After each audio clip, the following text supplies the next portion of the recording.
नमस्कार।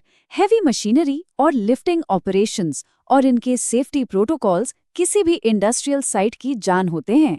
एक छोटी सी गलती और सब खत्म। इसलिए बिना देरी किए इस एक्सप्लेनर में सीधे इन क्रूशल गाइडलाइंस की गहराई में चलते हैं जो असल में साइट पर फेटल एक्सीडेंट्स को रोकते हैं। आइए शुरू करते हैं। तो सबसे पहला और बुनियादी सवाल जो सामने आता है, आखिर एक इंडस्ट्रियल साइट पर ये लिफ्टिंग ऑपरेशन दरअसल है क्या? सुनने में शब्द बड़ा आम लगता है कि बस सामान उठाना ही तो है, लेकिन नहीं, इस पूरे प्रोसेस को शुरू से आखिर तक बिना किसी खतरे के अंजाम देना ही इसका सबसे बड़ा मकसद होता है। टेक्निकल भाषा में कहें तो किसी भी भारी मटेरियल को एक जगह से दूसरी जगह क्रेन, होइस्ट या लिफ्टिंग इक्विपमेंट के जरिए शिफ्ट करना ही लिफ्टिंग ऑपरेशन कहलाता है।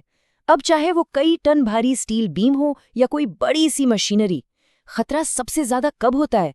जब वो भारी वजन हवा में होता है।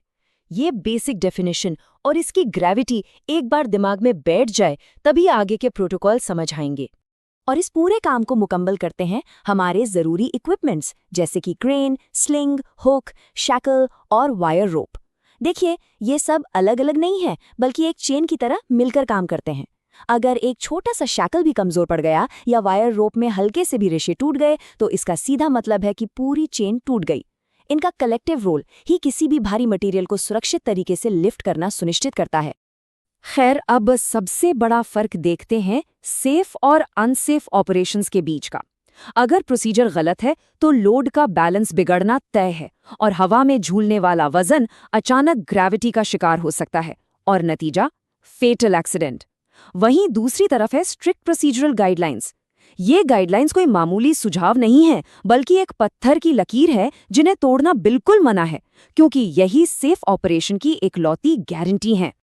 और इन्हीं रूल्स में से एक सबसे बड़ा नॉन नेगोशिएबल नियम सामने आता है, never stand under suspended load. यानी हवा में लटकते हुए वजन के नीचे किसी भी हाल में खड़ा नहीं होना है।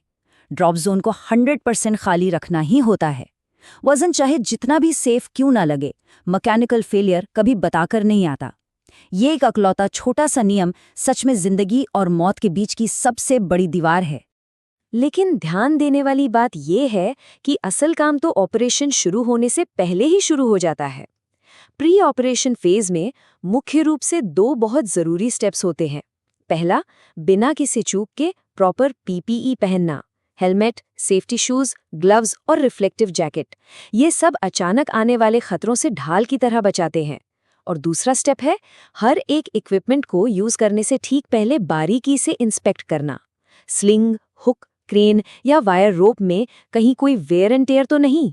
ये छोटी सी चेकिंग हादसों को शुरू होने से पहले ही रोक देती है। इसके बाद बारी आती है एग्जीक्यूशन की, जहां एक नियम बिल्कुल पक्का है, बैंक्समैन के सिग्नल्स का पालन करना। क्रेन ऑपरेटर कैबिन से सब कुछ पूरी तरह क्लियर नहीं देख पाता। ऐसे में जमीन पर खड़ा ट्रेन्ड बैंक्समैन ही उसकी आंखें होता है, वही रास्ता तय करता है।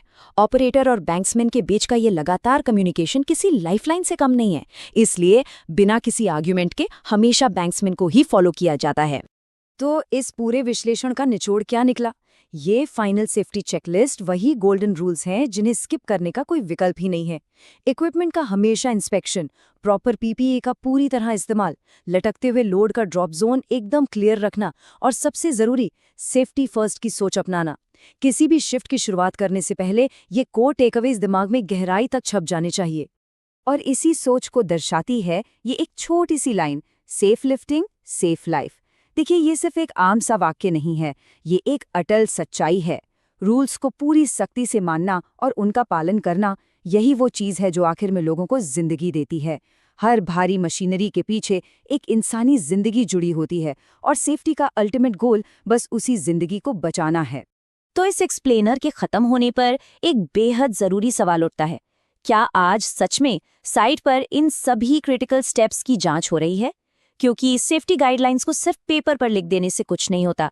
असली फर्क तो उन्हें ग्राउंड पर सच्चाई में लागू करने से पड़ता है। एक सही सेफ कल्चर बनाने की शुरुआत बिल्कुल यहीं से होती है। इस चर्चा का हिस्सा बनने के लिए धन्यवाद।